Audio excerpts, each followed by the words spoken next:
Hello दोस्तों, आपका स्वागत है इस नई जानदार शानदार जिंदाबाद जबरदस्त वीडियो में। आज से आपका सेशन शुरू होने जा रहा है। आज तारीख आपकी 16 मार्च सन 2025। सेशन आपका बहुत बड़ा होने वाला है। एक एक पॉइंट आपकी बार आपको उठा लेना है। कक्षा 12 वाले जितने भी विद्यार्थी छात्र छात्राएं हैं, सरकारी स्कूल के हैं, प्राइवेट स्कूल के हैं, कोई भी स्कूल के हैं, मात्र उनको उठाना है कि फिजिक्स में 98% हमको लाना ही लाना है, कैसे भी लाना है। सामने वाले को मार के लाएं, सवालों को धमाधम लगाएं, सवालों को फाड़ चीर उनका पोस्टमार्टम करके हम लाएंगे, और लेकिन हम लाएंगे ही लाएंगे। ये आपको ठान लेना है, संकल्प अभी से लेना है, तभी आप कहेंगे। और कुछ बच्चे कहेंगे कि नहीं, हम तो भैया जी जनवरी से पढ़ेंगे। जनवरी से आप अवश्य पढ़ लेना, लेकिन आप जो बच्चा 6 महीने पहले से पढ़ रहा है और आप आज पढ़ना स्टार्ट किए हैं, अनुभव किसके पास ज्यादा है? जिंदगी में अनुभव की जरूरत है और परीक्षा में अनुभव। कक्षा 12 तो आप पास कर लेंगे, कंपटीशन कैसे निकालेंगे? कंपटीशन किसी का भी 1-2 महीने में नहीं निकलता है, पीछे की बहुत मेहनत होती है। तो वही मेहनत आपको सिलेक्शन करवाती है, आपका सिलेक्शन दिलवाती है। तो उसी प्रकार आपको यहाँ पे भी आज से मेहनत करना है, फरवरी तक करना है। मात्र जब तक आपका पेपर ना हो जाए, मात्र 1 साल करिए इतनी मेहनत कि बाकी जितने भी आपके साल हैं आराम से कट जाए। अगर कक्षा 12 में कर लिया आप अपनी मेहनत, तो आपकी परसेंटेज कतई चमकेगी सितारों की तरह। जिस प्रकार आपके गर्मियों के दिनों में सितारे चमकते हैं ना आसमान में, उस प्रकार आपकी परसेंटेज भी चमकने वाली है हमारे साथ। और अगर एक बार चमक गई तो दोबारा उसको चमकाने की जरूरत नहीं, क्योंकि कक्षा 12 में अगर आपने अच्छे नंबर ला लिए, आपको स्कूल भी बढ़िया मिल जाएगा। जब आपको यूनिवर्सिटी मिल सकती है, डिग्री कॉलेज मिल सकता है, आपका मन पसंदीदा। अगर आप एनआईटी में जाना चाहते हैं, आईआईटी में जाना चाहते हैं, और जितने भी आपके एनडीए वाले फॉर्म निकालते हैं, नीट वाले फॉर्म निकालते हैं, ए टू जेड कंपटीशन जो कक्षा 12 बाद होता है। अब तो ये भी हो रहा है कि कक्षा 10 पास हो, ग्रुप डी में फॉर्म डाल दो। ये भी सरकार ने अच्छा किया, तो सभी के लिए यहाँ पे सुना जाता है। चलिए वीडियो को शुरू कर दें। और आप लोगों से एक निवेदन है, अगर पहली बार आए हैं आप चैनल पे, अगर बहुत बार से हमसे जुड़े हुए हैं, तो इस चैनल के बारे में आप अपने दोस्तों को जरूर बताएं। अपने स्टेटस, जो आपका व्हाट्सएप का स्टेटस होता है, फेसबुक का स्टेटस होता है, स्टोरी होती है, और रील आप बहुत लोग देखते हैं, इंस्टाग्राम पे भी आप हमको फॉलो कर सकते हैं। लिंक सभी की डिस्क्रिप्शन बॉक्स में दी गई है। सभी व्हाट्सएप की भी है, टेलीग्राम की भी है, शायद अगर नहीं होगी तो हम उसको डलवा देंगे। और आपका इंस्टाग्राम, फेसबुक सभी की लिंक नीचे डिस्क्रिप्शन बॉक्स में दी गई है। तो आप लोग अधिक से अधिक संख्या में वहां आइए, जुड़िए और सपोर्ट करिए। और इस वीडियो को, और आज से आपको संकल्प लेना है, इस बार 98% प्लस जाना है आपको बस, और हमें कुछ नहीं चाहिए। कक्षा 12 वाले, कक्षा 10 वालों को भी तो लाना ही लाना है, क्योंकि कक्षा 10 तो सिर्फ चुटकियों में बजाते ही निकलवा दिया जाएगा आपका। चलिए वीडियो को शुरू करते हैं और देखते हैं। आज आपका पहला दिन 16 मार्च, ये आपका बहुत बढ़िया दिन है। और पहला ही पाठ हमने लिया है फिजिक्स का। फिजिक्स का पहले पाठ का क्या नाम है? विद्युत आवेश तथा क्षेत्र, ये आपका नाम है। इस चैप्टर को इतना डिटेल से पढ़ाएंगे, इतिहास, यूट्यूब का इतिहास हो या पूरा आप जहाँ स्कूल में पढ़ते हैं उस इतिहास को उठा के देख लेना।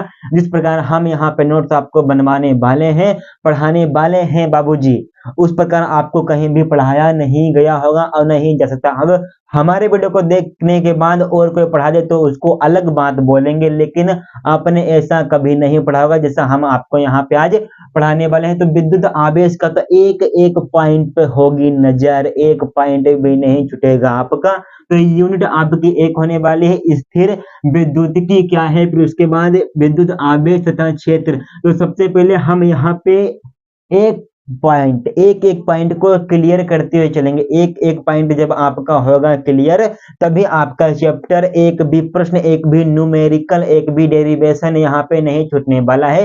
कूलाम का नियम हो या अध्यारोपण का सिद्धांत, जितने भी आपके नियम है फिजिक्स के, अलग से सबकी प्लेलिस्ट बनवाई जाएगी। साथ ही में ये क्लासों में इनको लपेट जाएगा। और नियम है, सिद्धांत है, इंपॉर्टेंट क्वेश्चन है, पीवाईक्यू है, प्रीवियस ईयर क्वेश्चन है, जितने भी आपके हैं सभी को अलग अलग तरीके से इस बार तैयारी और वीडियो पे बहुत बड़ा फोकस रहने वाला है, ये आप जान लीजिए।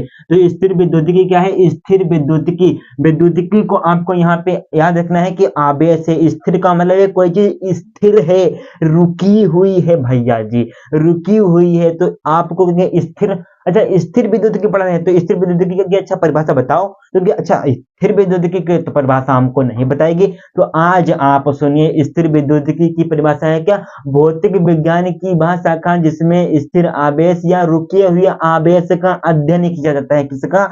रुके हुए आवेश या स्थिर आवेश का अध्ययन। स्थिर से याद रखिए ना, स्थिर आवेश होगा, अब स्थिर होगा। अब जो कोई चीज चल रही होती है वो आपकी स्थिर मतलब कि रुक जाए तो भैया जी उसी को तो बोलेंगे ना स्थिर। तो वही आपके हो जाते हैं स्थिर विद्युतिकी शाखा। अभी आपकी इसमें बहुत सी शाखाएं आने वाले हैं, सभी शाखा को खल्लास करेंगे दिल जले की तरह। ठीक, तो स्थिर विद्युतिकी भौतिक विज्ञान की वह शाखा जिसमें स्थिर आवेश तथा रुके हुए आवेश का अध्ययन किया जाता है बाबूजी। हाँ राहुल भैया मैं आपसे बात कर रहा हूँ। और बिहार के हमारे कितने बच्चे जुड़े हैं, और राजस्थान के, मध्य प्रदेश के, उत्तर प्रदेश के कितने बच्चे जुड़े हैं। आज से ये चैनल ऑल इंडिया परमिट होने वाला है, ये आप जान लीजिए। तो विद्युत भौतिक विज्ञान की वह शाखा जिसके अंतर्गत, जिसमें आप अनेकों परिभाषा यहाँ से बना सकते हैं। यहाँ पे आपको परिभाषा याद करने की जरूरत नहीं है। वीडियो आपका 50 मिनट से ऊपर जा सकता है, लेकिन 1 घंटे 2 घंटे से 2 घंटे तो कतई नहीं जाने देंगे, ये बात समझ लीजिए। तो भौतिक विज्ञान की वह शाखा जिसमें स्थिर आवेश तथा रुके हुए आवेश का अध्ययन किया जाता है, ठोक के मानना है क्या उसको बोलते हैं? स्थिर विद्युतिकी बोलते हैं। अब उसके बाद विद्युत आवेश, आपका चैप्टर का नाम क्या है? विद्युत आवेश तथा क्षेत्र। तो विद्युत आवेश क्या है? तो विद्युत आवेश क्या है? लिखा है कि वस्तु का वह गुण, कोई भी वस्तु है, ये आपकी वस्तु है, वस्तु का वह गुण जिसके कारण विद्युत तथा चुंबकीय प्रभाव उत्पन्न होता है। मतलब कि कोई भी वस्तु है उसमें विद्युत उत्पन्न हो जाए या चुंबकीय प्रभाव उत्पन्न हो जाए या उसका अनुभव करा दे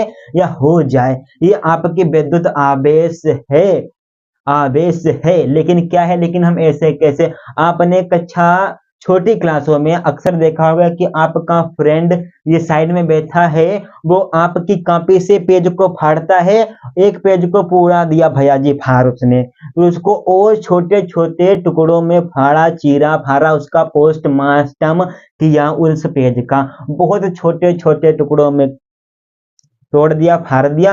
फिर भैया जी अपने बैग से एक पेन निकाला, फिर आप ही के बालों में उसको रगड़ा, आपके ही बालों में रगड़ा, और आप लगाते जाते हैं, कहते स्कूल जाते हैं हीरो बन के, कतई बन के जाते हैं कि नहीं जाते? हाँ जाते हैं, हम जानते हैं। और भैया जी आपके बालों में लगा है तेल एक से बढ़िया नंबर वाला, और भैया जी उसने रगड़ा 5 मिनट तक या 2 मिनट तक धमाधम धमाधम, भैया जी आपके यहाँ पर के बाल ही उड़ा दिए, इतना तेज रगड़ा कि आपके बाल उड़ गए। और भैया जी पेन भैया जी आवेशित हो गया। आवेशित कैसे हो गया? क्योंकि एक वस्तु दूसरी वस्तु से जब लगातार भैया जी घिसेगी, रगड़ेगी, तो भैया जी उसमें आवेश उत्पन्न हो जाता है। अब अच्छा छोटी क्लास में ये कुछ नहीं पता, हाँ तभी तो बड़ी क्लासों में पढ़ना चाहिए।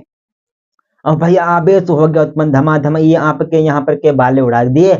और भैया जी ले गया उस छोटे छोटे कागज के टुकड़ों को, रखा अपनी हथेली पे, और भैया जी छोटे छोटे पड़े, और भैया जी पेन है आवेशित, और छुआया उसको और धमाधम ऊपर आने लगे भैया जी कागज के टुकड़े। अरे कहेंगे देखो मेरे को जादू आता, और जादू आदू उसको कुछ भी नहीं आता है, वो जादू टोना का नाम भी नहीं जानता है, उसको फिजिक्स का कॉन्सेप्ट नहीं पता है। कॉन्सेप्ट क्या है? विद्युत आवेश के कारण इसमें जो ये पेन पकड़ा है ना, इसने हमारे बालों में रगड़ा, हमारे बाल साफ कर दिए जहां पे रगड़ा, और उसी से भैया जी यहाँ पे ये पेन आवेशित हो गया। इस आवेश के कारण ये कागज के टुकड़े भैया जी पेन में चपक रहे हैं। जादू टोना की कुछ भी बात नहीं। अब आप कॉन्सेप्ट समझ गए कि नहीं समझ गए? अब इसके उदाहरण भी हैं जो परीक्षा में लिखने को आ जाए शायद, लेकिन ये आपको कंघा वाला अच्छा लगा तो कंघा वाला लिख दीजिए, या तो आप उसका पेन वाला लिख दीजिए। अब यहाँ पे लिखा गया है कि आकाश में बिजली का कड़कना। अच्छा आकाश में जो बिजली तड़मड़ तड़मड़ बोलती है ना, कड़कड़ कड़कड़ बोलती है ना, वही वाली तो नहीं? हाँ वही वाली है। तो यहाँ पे आकाश में बिजली का कड़कना हो जाएगा। फिर उसके बाद आवेशित कंघे से कागज का चिपकना। तो आवेशित कंघे आप लिख सकते हैं। अभी देखो हम कंघा लगा के आए, कंघी लगा के आए हैं, कंघी करके आए हैं अपने बालों में, तो हमारी जो कंघी होगी वो आवेशित हो गई होगी। तभी तो ना चमक रहे हैं। तो आवेशित कंघे से कागज का चिपकना या आवेशित पेन से कागज का चिपकना, आवेशित पेन नहीं लिखेंगे, आवेशित कलम लिखिए सरकार। ठीक, फिर उसके बाद आवेश के दो प्रकार होते हैं। कितने प्रकार होते हैं? आवेश को दो ही प्रकार होते हैं, तो बहुत भयाजी गलत बात है। हिंदुस्तान में सबसे ज्यादा जनसंख्या है, तो इन आवेश की कैसी कम रह गई? इनकी क्यों नहीं है 20-30? तो इनकी भैया दो कैसे रह गई? तो कौन कौन से होते हैं? धन आवेश और ऋण आवेश। तो धन आवेश में क्या होगा? धन आवेश में इलेक्ट्रॉन की कमी है, क्योंकि भैया जी धन आवेश जो होते हैं ये भैया जी प्लस दर्शाते हैं। प्लस कैसे दर्शाते हैं? कहते हैं हमारे पास इलेक्ट्रॉन ज्यादा है, जब ज्यादा है तो हम दान करेंगे। जब तुम दान करोगे अपने इलेक्ट्रॉन को, मान लीजिए धन आवेश के पास 20 थे इलेक्ट्रॉन और भैया जी 15 दान करे बैठे, और दान करेंगे तो अवश्य उनके पास प्लस बचे, मतलब कि प्लस लग जाएगा, क्योंकि ये पैसा वाला खानदानी संपत्ति इनके पास है, ये प्लस इनमें लगेगा। लेकिन भैया जी जब तुम किसी को दान करोगे, आपके पास 20 रुपए हैं और उन्हें दान कर दिए, आपको पे के ऊपर प्लस तो लगेगा, लेकिन आपकी इलेक्ट्रॉन की कमी होगी कि नहीं होगी? आपके पास रुपए की कमी होगी कि नहीं होगी? होगी, अवश्य होगी। ठीक, इलेक्ट्रॉन की कमी होगी और प्रोटॉन के प्लस प्रोटॉन के पास अगतिशील होते हैं ये। ठीक, अब उसके बाद दूसरी बात क्या है? ऋण आवेश क्या होते हैं? इनके पास इलेक्ट्रॉन की अधिकता होगी, लेकिन ये बहुत बदतमीज होते हैं। बदतमीज क्या? इलेक्ट्रॉन की अधिकता होगी, इलेक्ट्रॉन के पास होंगे और गतिशील होंगे, तभी गतिशील होंगे ना, कि बे दे दो ये वाले होंगे, ये वाले मांगने वाले होंगे। ऋण आवेश भैया जी दूसरे से जब लेगा, जब आप किसी से ऋण लेते हैं, किसी से रुपए लेते हैं, ब्याज पे रुपए लेते हैं, तो भैया जी वो माइनस दिखलाता है कि नहीं दिखलाता? हाँ दिखलाता है। मान लीजिए हमने आपको रुपए दिए 20, तो हमने दिए तो हम हो गए प्लस वाले, आपने लिए तो हो गए आप माइनस वाले। जो लेता है वो माइनस, जो देता है वो प्लस, इतना कॉन्सेप्ट रखना है। और देगा कौन? धन आवेश वाला, लेगा कौन? ऋण आवेश वाला। अब समझ में आ गई पूरी बात मोटी मोटी? हाँ, जो लेगा तो उसके पास इलेक्ट्रॉन की अधिकता हो जाएगी, और जो देगा उसके पास इलेक्ट्रॉन की कमी हो जाएगी। हाँ, ये भी बात सही है। अब उसके बाद यहाँ पे विद्युत आवेश के कुछ गुण हैं। हमने सुना है कि भैया जी प्रतिकर्षण क्या होता है, समान प्रकृति क्या होती है, आकर्षण क्या होता है, विपरीत प्रकृति क्या होती है, इन सभी पे चर्चा करने वाले हैं। अब मान लीजिए हमारी ही टक्कर का आ जाए एक आदमी, कतई सेम टू सेम हमारा ही डुप्लीकेट, तो हम उसको इधर से न बुलाएंगे कि बाबूजी यहाँ आइए आप, हम और आप गले मिलेंगे। ये हुआ कभी नहीं हुआ। क्या करेंगे? निकल जाओ। अगर दिमाग तुम्हारे सही हो, अगर दिन तुम्हारे बढ़िया चल रहे हो तो निकल जाओ, नहीं तो आपकी अभी ऐसी की तैसी हो जाएगी। अब वो कहेगा अच्छा प्लस प्लस, आपको यहाँ पे हम फिजिक्स का दिखाते हैं। क्या बताएंगे? आपने चुंबक को देखी है ना, चुंबक मैग्नेट को देखा है ना सरकार? जो आपकी मैग्नेट होती है उसमें भैया जी दो होते से, एक होता है यन, एक होता है यस। यस वाला यस से कभी क्या चुपकता है? चुपकता कभी नहीं चुपकता। क्या बोलेगा? हट हट मुझको आने दे। उसको भैया जी यस वाले को यस से मिलाएंगे, ऐसा फेंकती है अंजर कि कतई करंट, कतई कट्टर दुश्मनी हो, कट्टर दुश्मनी। तो भैया जी ये जब प्लस प्लस वाले मिलेंगे, ऐसा करिए, जब ये प्लस प्लस वाले मिलेंगे तो भैया जी कहेंगे तुम उधर जाओ हम इधर। हमारी तुम्हारी जिंदगी में कभी दोस्ती नहीं हो सकती। जब जिंदगी में नहीं होगी तभी ये भैया जी प्लस प्लस वाले हैं, इन्हीं को कहते हैं समान प्रकृति, समान प्रकृति। और भैया जी जब एक मिल जाए माइनस माइनस बना, लेकिन माइनस माइनस और प्लस प्लस बात तो बराबर ही है, तो माइनस माइनस आपका भी समान प्रकृति है। और भैया जी जब मिल जाए एक हो जाए माइनस, अब एक हो जाए प्लस की। अच्छा बिहारी तुम ऐसे हो, अच्छा हमारे पास 5 रुपए हैं, तुम्हारे पास 10 रुपए हैं, और भैया जी मिलता बर्गर 15 रुपए का। ऐसा करें कि भैया जी 15 का मिलता है बर्गर, आपके पास है 5, मेरे पास है 10 रुपए, तो भैया जी आपस में मिल लीजिए, बांट लीजिए, फिर उसको हम खा लेंगे। हाँ, तो ये इस प्रकार वाले हैं। तो भैया जी प्लस और माइनस मिल जाएंगे, एक दूसरे को आकर्षित कर लेंगे, ये भैया जी यहाँ पे आ जाएगा, ये यहाँ पे। और लेकिन जब दोनों के पास 15 15 के हैं, हम न करी, हम कर ले खाई अपनो। ठीक, तो ये आपका प्लस या माइनस, तो ये आपके आपस में मिल जाते हैं। और आपने सजातीय श्रेणी और विजातीय श्रेणी को ध्यान में रखा होगा। तो सजातीय श्रेणी में कौन आते हैं, विजातीय श्रेणी में कौन आते हैं। सजातीय श्रेणी में आपके समान प्रकृति वाले आते हैं। इसमें आपका सजातीय श्रेणी में प्रतिकर्षण बल लगता है और ये आपके समान समान होते हैं। सजातीय श्रेणी आपकी समान प्रकृति वाली होती है और प्रतिकर्षण बल लेती है, लगाती है। और विपरीत प्रकृति वाली क्या होती है, सजाती विजाती। विजाती यहाँ पे आने वाली बात है। तो विजाती आपकी विपरीत प्रकृति की होती है, आपका आकर्षण बल लगाती है। चलिए कोई बात नहीं, अब बात करने वाले हैं जो आपका आवेश बढ़ रहा है ना। हमारा नाम क्या जानते हो, तो हमारा नाम जान लीजिए अवधेश। ठीक, तो आवेश का नाम क्या है, आवेश का नाम तो नहीं, अवधेश नाम हमारा से। तो आवेश का मात्रक, आवेश के एसआई पद्धति में इंटरनेशनल सिस्टम ये आपका होता है एसआई। फिर एमकेएस में कितने मात्रक, इसका क्या है, सीजीएस पद्धति में इसका मात्रक क्या है ना। तो फिर इसका सबसे छोटा सबसे छोटा सबसे बड़ा, इसकी बीमा भी क्या है, सब पे डिटेल से बात करने वाले हैं। तो सबसे पहले भैया जी हमारे ऑपरेटर साहब कहाँ हैं। बच्चों को किसी भी प्रकार की दिक्कत नहीं होनी चाहिए। और नीचे बाबू मुझसे और बस, चलिए अब हो ही गयो तो हो जाने दो। अब आपको एसआई पद्धति दिख रही कि नहीं, अब लेकिन हम आपको नहीं दिखेंगे तो ये गलत बात है। हम दिखने चाहिए, आप हमको ना दिखें। तो एसआई पद्धति में इसका मात्रक होता है क्या, कूलाम। एमकेएस पद्धति में इसका मात्रक क्या होता है भैया जी, एम्पियर सेकेंड। और सीजीएस पद्धति में स्टेट कूलाम। सीजीएस में स्टेट कूलाम, एम्पियर सेकेंड हो जाता है एमकेएस पद्धति में। और एसआई पद्धति में हो जाता है क्या भैया जी, कूलाम। और सबसे बड़ा मात्रक क्या है, सबसे बड़ा मात्रक क्या है भैया जी, फेराडे। फेराडे एक वैज्ञानिक भी हैं, कभी उन पे भी एक वीडियो लाएंगे। और सबसे छोटा मात्रक क्या होता है, फ्रैंकलिन। फ्रैंकलिन फ्रैंकलिन फ्रैंकलिन सभी चाहिए हमका लगत फेराडे और फ्रैंकलिन दोस्त है कि तुम छोटे बन जाओ हम बड़े।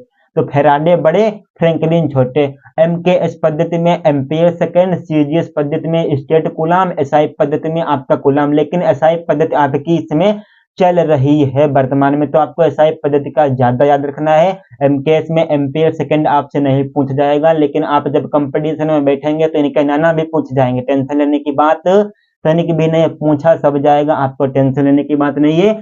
जीसीएस मतलब कि सीजीएस पद्धति में इसका स्टेट कूलाम हो जाएगा। सबसे बड़ा मात्रक आपका फेराडे, सबसे छोटा मात्रक आपका फ्रैंकलिन। उसके बाद हम बात करने वाले हैं सरकार यहाँ पे इलेक्ट्रॉन पर आवेश कितना होता है। तो इलेक्ट्रॉन पे आवेश होता है माइनस का 1.6 गुणे 10 की घात -19 कूलाम। ये आपका भैया जी इलेक्ट्रॉन पे आवेश होता है। और प्रोटॉन पे कितना होता है, प्रोटॉन आपका प्लस वाला होता है तो 1.6, लेकिन ये आपका प्लस वाला होता है, माइनस वाला आपका इलेक्ट्रॉन पे होता है। और आपका पूरा का पूरा सेम ही रह। ठीक, तो अल्फा कण पर आवेश कितना होता है, तो अल्फा कण पर आवेश आपका 3.2 गुणे 10 की घात -19 होता है। इतनी बात किसको समझ में नहीं आई, किस बच्चे को इतनी बात समझ में नहीं आई, एक बार फिर करा दे रिवीजन। आइए फटाफट क्विक रिवीजन कराएंगे किसी दूसरी क्लास में, क्योंकि अभी कराएंगे तो ये 18 मिनट तो ऐसे हो गए, तो पता नहीं कितने मिनट हो जाएंगे। तो इलेक्ट्रॉन पे आवेश कितना होता है, माइनस का 1.6 गुणे 10 की घात -19। प्रोटॉन पे आवेश कितना होता है सरकार, तो प्रोटॉन पे आपका आवेश होता है प्लस का 1.6 गुणे 10 की घात -19 कूलाम। और अल्फा कण पर आवेश कितना होता है, 2 गुना होता है, 2 गुना। ये आपका पीवाईक्यू में पूछा जा चुका है। पीवाईक्यू का मतलब क्या होता है, प्रीवियस ईयर क्वेश्चन, पिछले साल पूछे गए प्रश्न, पिछले साल पूछे गए क्वेश्चन, पीवाईक्यू का यही होता है असली मतलब। आ गई पूरी बात ना समझ में हमारी सरकार आपके। तो अल्फा कण पर आवेश कितना होता है, 2 गुना। किसका 2 गुना होता है, प्रोटॉन का, ठीक है, या इलेक्ट्रॉन का। लेकिन इतना डिटेल से नहीं पूछता है, पूछेगा तो हम है ना आपके लिए, जो आपके छोटे वीडियो होते हैं शॉर्ट, हाँ शॉर्ट ही। अल्फा कण पे आवेश होता है 3.2 गुणे 10 की घात -19 कूलाम। आ गई ना पूरी बात आपके समझ में, पूरे का स्क्रीनशॉट मारिए। अब आगे हम बात करने वाले हैं यहीं पे, हर एक कॉन्सेप्ट पे हर एक डिटेल से चलने वाले हैं, समझने वाले हैं बहुत आनंद के साथ। इतना अच्छा भी नहीं आपने कभी पढ़ा होगा जितना अच्छा आज आप यहाँ पे पढ़ने वाले हैं। अब बोलेंगे आवेश को वस्तु को आवेशित करने की विधियां क्या हैं। आइए उनको भी मतलब कि हमारे पास वस्तुएं तो बहुत हैं लेकिन हम उनको आवेशित करना ही नहीं जानते। एक तो हमने जानते हैं जब हम इनको ऐसे बालों में रगड़ते हैं, हाँ ये तो रगड़न वाली विधि होगी, लेकिन वहां पे फिजिक्स में रगड़न थोड़ी ना बोल देंगे, भौतिक विज्ञान में रगड़ना थोड़ी ना बोल देंगे, तो कुछ और बोलेंगे ना, हाँ कुछ और बोलेंगे। तो आइए उसी पे बात करने वाले हैं। यहाँ पे आप वस्तु को 3 प्रकार की विधियों से यहाँ पे आवेशित करने वाले हैं। कक्षा 12 में आपकी 3 ही विधियां दी गई हैं, ठीक ओके। तो वस्तु को आवेशित करने की कितनी विधियां हैं? घर्षण द्वारा आवेशन, चालन द्वारा आवेशन, प्रेरण द्वारा आवेशन। तो भैया जी घर्षण द्वारा आवेशन को बहुत डिटेल से बहुत आराम से सीखने वाले हैं, ठीक। और चलन द्वारा आवेशन, प्रेरण द्वारा आवेशन इनको बाद में बताएंगे। अभी आपका एक इम्पोर्टेंट, इलेक्ट्रॉन पे द्रव्यमान कितना होता है? तो 9.2 गुणे 10 की घात माइनस 31 किलोग्राम होता है। इलेक्ट्रॉन का द्रव्यमान कितना होता है? जो आपका इलेक्ट्रॉन होए ना, जो आपका इलेक्ट्रॉन होता है ना बाबूजी, उस पे मास कितना होता है? मास में से होता है वेट, वजन, वो कितना होता है? एक छोटा सा वजन कितना होगा? तो वो भैया जी इलेक्ट्रॉन आपका वजन होता है 9.2 गुणे 10 की घात माइनस 31 किलोग्राम, ठीक। फिर प्रोटॉन का द्रव्यमान कितना होता है? तो प्रोटॉन का द्रव्यमान होता है 1.6 गुणे 10 की घात माइनस 27 किलोग्राम। ये भी बात आपको समझ में आ गई। और मूल आवेश क्या है कि आवेशित वस्तु पे इलेक्ट्रॉन, आवेशित वस्तु पे आवेश की न्यूनतम मात्रा को आप मूल आवेश कहते हैं, क्योंकि मूल है बहुत मामूली सी होगी, आप बहुत मामूली सी आपकी आवेश होगी, तो इसी को बोलेंगे मूल आवेश, मूल, ठीक। तो मूल आवेश आवेशित वस्तु पर आवेश की न्यूनतम मात्रा को मूल आवेश कहते हैं, ओके। अब वस्तुओं को आवेशित करने की विधियां आपकी 3 प्रकार की हैं। पहले आपके घर्षण द्वारा आवेशन, चालन द्वारा आवेशन, प्रेरण द्वारा आवेशन, प्रेरण द्वारा आवेशन, ओके। तो घर्षण द्वारा आवेशन आपका क्या है? घर्षण द्वारा आवेशन जब दो वस्तुओं को आपस में एक दूसरे से रगड़ा जाता है। चलिए अभी आपको परिभाषा यहाँ पे नहीं दिख रही होगी, कोई बात नहीं है, अभी आपके लिए सब कुछ दिखेगा। वो है तो अभी आपको कुछ भी नहीं दिख रहा है, अरे अभी रुक जाइए मात्र और अभी आप लोगों ने अगर इसको सब्सक्राइब नहीं किया है, लाइक नहीं किया, तो ये गलत बात है। तुरंत आपको इसको करना है, अपने दोस्तों को भी बता देना है। सरकार एक बार उनका भी भला हो जाए, वो भी कक्षा 10 में अगर अच्छे अंकों से पास नहीं हुए हैं, नहीं ला पाए हैं, तो वो भैया जी इस अंक को ला पाए इस चैनल के माध्यम से। मात्रा में आप ही से बात करता हूं और आप ही लोग करवाएंगे, ये हमें पूरा भरोसा है। मैं आपसे बात करूं, आपने वीडियो को लाइक किया कि नहीं किया? अगर नहीं किया तो तुरंत वीडियो को लाइक करो और कमेंट में आपको जरूर बताना है आपको यहाँ पे बोर तो नहीं हो रहा, पढ़ते हुए मजा आ रहा कि नहीं। तो भैया जी घर्षण द्वारा आवेशन कैसे करने वाले हैं? तो यहाँ पे देख लीजिए, जब दो वस्तुओं को आपस में एक दूसरे से रगड़ा जाता है, मतलब कि जब 2 वस्तु होंगी, एक मान लीजिए ये मार्कर और एक हमारी खोपड़ी, इसमें भैया जी रगड़ रहे हैं, इसमें भी आवेश है, इसमें भी, अब इसमें कम है, इसमें ज्यादा है, और जब तक ये रगड़ेंगे इसमें भी 50 आवेश हो जाएंगे। इसमें मान लीजिए इसमें आपके 50 है, इसमें 100 है, इसमें आपके 25 है, इसमें आपके कितने हैं भैया? इसमें आपके 100 है, तो ये आपस में बराबर कर लेंगे, बराबर, इसी को आपके बोलते हैं। तो अब इसको पूरी पढ़ेंगे अपने आप, एक बार पढ़ेंगे हमेशा याद रहेगी। इतनी सरल भाषा आपको पूरे यूट्यूब के इतिहास में तो कतई मिलने वाली नहीं है। आप ये देख लेना कि जब दो वस्तुओं को आपस में एक दूसरे से रगड़ा जाता है, तो एक वस्तु से दूसरी वस्तु में इलेक्ट्रॉन चले जाते हैं। अच्छा ओके, कोई बात नहीं, तो हम कतई न रगड़े। तो जब जिस वस्तु से इलेक्ट्रॉन निकलते हैं उस पर धनावेश या वो धनावेशित हो जाती है, मतलब कि जिससे इलेक्ट्रॉन निकलते हैं, जो भैया जी रुपए देता है वो आपका धनावेशित या धनायन हो जाता है, ठीक, धनावेशित हो जाता है। फिर उसके बाद वो धनावेशित हो जाती है, तथा जिस वस्तु में इलेक्ट्रॉन जाते हैं उस वस्तु पर ऋण आवेश या ऋणावेशित हो जाती है वो वस्तु, ये आपकी हेडिंग है, ये परिभाषा है। मात्र आपको एक बार पढ़ेंगे, एक बार और पढ़िएगा सरकार। जब दो वस्तुओं को आपस में एक दूसरे से रगड़ा जाता है तो एक वस्तु से इलेक्ट्रॉन दूसरी वस्तु में चले जाते हैं। जिस वस्तु में इलेक्ट्रॉन निकलते हैं या जाते हैं, जिस वस्तु से इलेक्ट्रॉन निकलते हैं उस पर धनावेशित या वो वस्तु धनावेशित हो जाती है, तथा जिस वस्तु में इलेक्ट्रॉन जाते हैं उस वस्तु पर ऋण आवेश या ऋणावेशित वो वस्तु हो जाती है। बोलेंगे बिहारी लाल की, भोले बाबा महाराज की, विष्णु भगवान की, राधा रानी की, बिहारी लाल की, कुंज लाल की।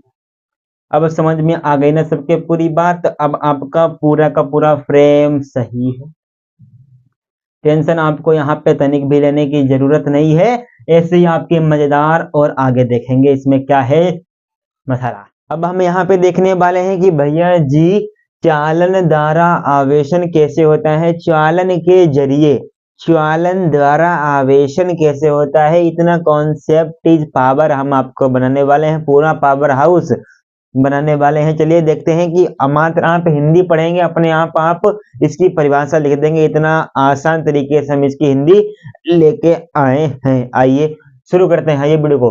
तो यहाँ पे लिखा है चालन द्वारा आवेशन, जब किसी आवेशित वस्तु को किसी अनावेशित वस्तु के संपर्क में लाया जाता है। मतलब कि हमारे पास यहाँ पे आप देखेंगे ये जो लाल वाला मार्कर है और ये एक नीला वाला मार्कर है, ये एक लाल वाला और एक ये नीला वाला। इस लाल वाले मार्कर को भैया जी हमने आवेशित कर दिया है और इस नीले वाले को हमने आवेशित नहीं किया है। जब हम इस लाल वाले को इस नीले वाले से संपर्क कराएंगे तो भैया जी इसमें जो आवेश था उसका आवेश इसमें ट्रांसफर होगा। फुल आवेश ट्रांसफर नहीं होगा, आधा आवेश, मतलब कि जब तक इसमें 100 आवेश था, इसमें आपका 0 था, तो 50-50 ये भैया जी ट्रांसफर कर लेंगे आराम से। ठीक, आराम से ये भैया जी 50-50 आराम से कर लेंगे। तो यहीं पे इतनी परिभाषा आपको पढ़नी है। क्या यहाँ पे लिखा है, जब किसी आवेशित वस्तु को किसी अनावेशित वस्तु के संपर्क में लाया जाता है तो आवेश का पुनः वितरण होता है। मतलब कि भैया जी पुनः से बंटवारा होगा, ऐसे बात नहीं बनेगी। और तब तक होता रहता है जब तक दोनों वस्तुओं में समान आवेश ना आ जाए, लेकिन दोनों वस्तुओं का चालन होना क्या है, आवश्यक है। मतलब कि भैया जी ये आपकी प्रक्रिया तभी काम करेगी जब आपकी दोनों वस्तुएं जो आपने ली हैं वो आपकी चालन वाली है कि नहीं है, तभी या भैया जी आपकी काम करने वाली, अन्यथा ये भी आपकी काम नहीं करने वाली है। आ गई ना पूरी बात सबके समझ में? बढ़िया चटनी के साथ समोसा मिल जाए तो मजा आ जाए। अब उसके बाद दूसरी बात करने वाले हैं क्या, प्रेरण द्वारा आवेशन क्या होता है। ये बहुत बढ़िया आवेशन है ये भैया जी, परीक्षा में यहाँ से कुछ भी नहीं पूछता है, मात्र कम ही पूछता है, लेकिन आपको पता होना चाहिए, आपके यहाँ से सवाल बहुत बनते हैं। तो प्रेरण द्वारा अभी हम आपका कूलाम का नियम पढ़ाएंगे ना, कूलाम का दो स्थित बिंदुओं के बीच का योग के अनुप्रति होता है, वो सब पढ़ाने वाले हैं बहुत बढ़िया तरीके से। क्या होता है के बराबर पूरा का पूरा नियम कहते हैं आपके सामने पेश करेंगे, कहते हैं जहर बना देंगे। ठीक, फिर प्रेरण द्वारा आवेशन क्या होता है, वह प्रक्रिया जिसमें एक आवेशित वस्तु को दूसरी अनावेशित वस्तु के बिना संपर्क, लेकिन स्पर्श किए वस्तु पर बिना स्पर्श किए विपरीत प्रकृति का आवेश उत्पन्न कर दे। ये भी बात है, हाँ ये भी बात है। मतलब कि एक आपकी वस्तु आवेशित है, एक आपकी वस्तु अनावेशित, मतलब कि एक पे चार्ज आपका आवेश है, एक वस्तु पे आपका आवेश नहीं है। मतलब कि जिस वस्तु पे आवेश नहीं है उस वस्तु को आपको छूना तक नहीं है, सिर्फ दूर से देखना है और अपने आवेश को उसमें आपको ट्रांसफर करना है। अगर आप में आवेश प्लस वाला है तो उसमें आपको माइनस वाला आवेश उत्पन्न करना है, यही इस परिभाषा का कहना है। अब आप लोग इसको आराम से लिख देंगे कि प्रेरण द्वारा आवेशन क्या होता है, वह प्रक्रिया जिसमें एक आवेशित वस्तु को दूसरी अनावेशित वस्तु पर बिना स्पर्श किए विपरीत प्रकृति का आवेश उत्पन्न हो जाता है। प्रेरण द्वारा आवेशन कहलाता है। यही आपका प्रेरण द्वारा आवेशन है। अब हम दूसरे टॉपिक पे बात करने वाले हैं। क्या बात करने वाले हैं? विद्युत आवेशों के मूलभूत गुण। आइए इन्हीं पे भी शानदार जानदार विस्तार पूर्वक चर्चा करने वाले हैं। अगर दम है तो एक बार फिर वीडियो में अगर उतनी देर से देख रहे हैं तो और आपको यहाँ तक भी देखना चाहिए। हम ये लिख के क्यों लाते हैं? क्योंकि आपका समय बच जाए। ओके, अब यहाँ पे विद्युत आवेशों के मूलभूत गुण क्या है भाई? 3 इसके गुण हैं। कौन कौन से गुण हैं? आवेशों की योज्यता है, फिर आवेश विद्युत आवेश संरक्षण का नियम है, आवेश का क्वांटीकरण। ठीक, ये आपके हैं। तो हम हर बात बोलते हैं, क्या बोलते हैं? विपत्ति में, विरोध में अडिग रहो, अटल रहो, विषम समय के चक्र में भी साहसी प्रबल हो, तपा है जो जला है, जो चमक उसी में आई है। विपत्ति में, विरोध में अडिग रहो, अटल रहो। तो आप लोगों के सामने कैसी भी परिस्थिति आ जाए, कैसा भी संकट आ जाए, बस आप लोगों को अपना काम करते रहना है। अगल बगल वाला आपसे क्या बोल रहा है, क्या नहीं बोल रहा है, आपके बारे में क्या सोच रहा है, आपको उस पर तनिक भी 1% भी अमल नहीं करना है। मतलब कि उस पर ध्यान नहीं देना है। बस जो आप काम कर रहे हैं उस काम को आपको विस्तार पूर्वक करते ही रहना है और अंत में आपका रिजल्ट भेजी जरूर बनेगा। अगर आप एक काम को लगातार कर रहे हैं, 365 दिन में 735 दिन काम कर रहे हैं, तो मजा तो आने वाला है। 24 घंटे में साला 48 घंटे का काम कर रहे हैं तो रिजल्ट तो आप ही का बनेगा। तो यहाँ पे क्या है भैया जी? विद्युत आवेशों के मूलभूत गुण क्या है? आवेशों की योज्यता, उसके बाद विद्युत आवेश संरक्षण का नियम, आवेश का क्वांटीकरण। इन तीनों को बहुत बढ़िया तरीके से यहाँ पे बताने वाले हैं। एक बार फिर आ जाइए। अगर यहाँ तक देखा है तो भाई जी वीडियो को आपको पूरा देखना पड़ेगा, क्योंकि जब तक आप किसी दुकान पे जाते हैं उससे सामान नहीं लेंगे तो आप उस दुकानदार के बारे में कुछ भी नहीं बता सकते कि ये दुकानदार के पास सामान कैसी है, दुकानदार का आचरण कैसा है। ठीक है, एक बार में कुछ नहीं होता। जब तक आप उसको 2-3 बार यूज नहीं कर लेंगे। जब आप नया फोन लाए थे तो क्या क्या था? तुरंत ही थोड़ी ना हो गया था पूरा काम आपका। शुरू से कराएंगे ना, 1 महीना चला है फिर हम बताए इसमें ऐसा वीडियो आता है, ऐसा वीडियो बनता है, इसकी एमपी इतनी है, कैमरा ऐसा है, साफ नहीं आता है, गंदा आता है, वीडियो जूम नहीं हो पाता है, बढ़िया तरीके से जूम करते हैं तो चित्र फट जाता है। जब तक आप उसको 1 महीने बढ़िया तरीके से नहीं चलाते हैं तब तक आप उसके बारे में शुद्ध से जानकारी नहीं बता पाते हैं। ठीक है, ऐसे ही यहाँ पे है, एक दिन में पढ़ने से रिजल्ट नहीं होता है किसी का। ठीक, पीछे की बहुत होती है मेहनत। तो यहाँ पे क्या है? आवेशों की योज्यता की क्या परिभाषा यहाँ पे लिखने वाले हैं? किसी निकाय का कुल विद्युत आवेश विभिन्न कणों पर उपस्थित अलग अलग आवेशों के बीजगणितीय योग के बराबर होता है। ये आप एक बार याद करेंगे, कतई यह तरीके से हमेशा याद रहने वाली है कि किसी निकाय का कुल विद्युत आवेश विभिन्न कणों पर आधारित अलग अलग आवेशों के बीजगणितीय योग के बराबर होता है। यदि कोई आवेश n कणों से मिलकर बना है जिस पर आवेश Q1 Q2 Q3 Q4 dot Qn है, तब तो बड़ा वाला Q कैपिटल Q बराबर Q1 plus Q2 plus Q3 plus Q4 dot Qn हो जाएगा। तो यहाँ पे आवेशों की योज्यता की क्या परिभाषा होगी? किसी निकाय का कुल विद्युत आवेश विभिन्न कणों पर उपस्थित अलग अलग आवेशों के बीजगणितीय योग के बराबर होता है। ये आपके भैया जी आवेशों की योज्यता की परिभाषा हो गई। ओके, और यहाँ पे विद्युत आवेश संरक्षण का नियम हो जाए तो यहाँ पे भैया जी द्रव्यमान संरक्षण का नियम हो जाए या आवेश के संरक्षण का नियम हो जाए, सभी में बात यहाँ पे बराबर रहती है। क्या हो जाएगा? विद्युत आवेश को ना तो नष्ट किया जा सकता है ना ही उत्पन्न किया जा सकता है, परंतु एक वस्तु से दूसरी वस्तु में स्थानांतरित किया जा सकता है। अर्थात किसी भी निकाय का विद्युत आवेश संरक्षित रहता है। ओके, इसे विद्युत आवेश संरक्षण का नियम कहते हैं। ये आपका बहुत बढ़िया। संरक्षण का मतलब कि ना ही आप उत्पन्न कर सकते हैं ना ही आप नष्ट कर सकते हैं। तो आप क्या कर सकते हैं, गोल मुंबई से दिल्ली पहुंचा सकते हैं और आप यहाँ पे कुछ भी कर नहीं सकते। दिल्ली से मुंबई कर लेंगे, मुंबई से दिल्ली कर लेंगे और कुछ नहीं। ये नहीं कि दिल्ली को भारत की राजधानी क्या है, दिल्ली तो भारत की राजधानी, आप मुंबई नहीं बना सकते। ओके सरकार, ठीक।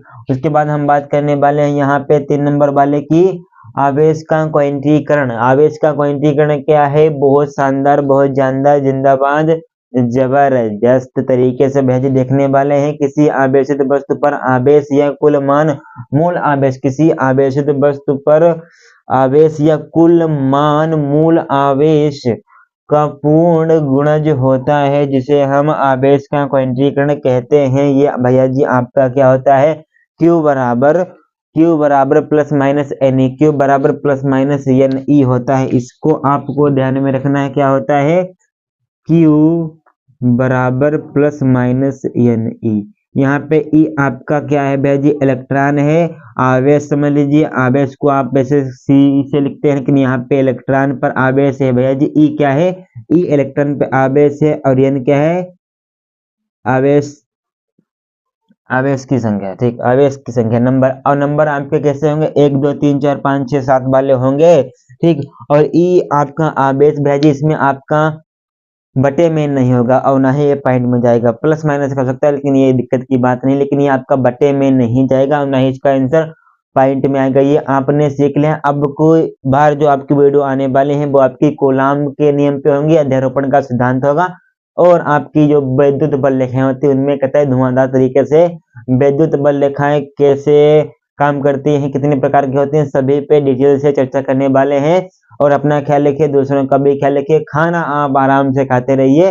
तब तक के लिए दोस्तों जय हिंद, जय भारत, वंदे मातरम। अगली वीडियो में मिलेंगे, जल्द ही आपसे मुलाकात होगी इसी आपकी फिजिक्स की क्लास में। ओके सरकार, और लाइक तुरंत कर दीजिए। अगर चैनल पे पहली बार आए हैं, पहली बार आपको पता चला है, तो अपने दोस्तों को यहाँ के बारे में बताया कि यहाँ पे आपका इस बार सन 2026 में जो अब बच्चे बैठने वाले हैं उनकी फ्री तैयारी हो, फ्री कतई फ्री तैयारी होने वाली है। हमने बोल दिया तो बोल दिया।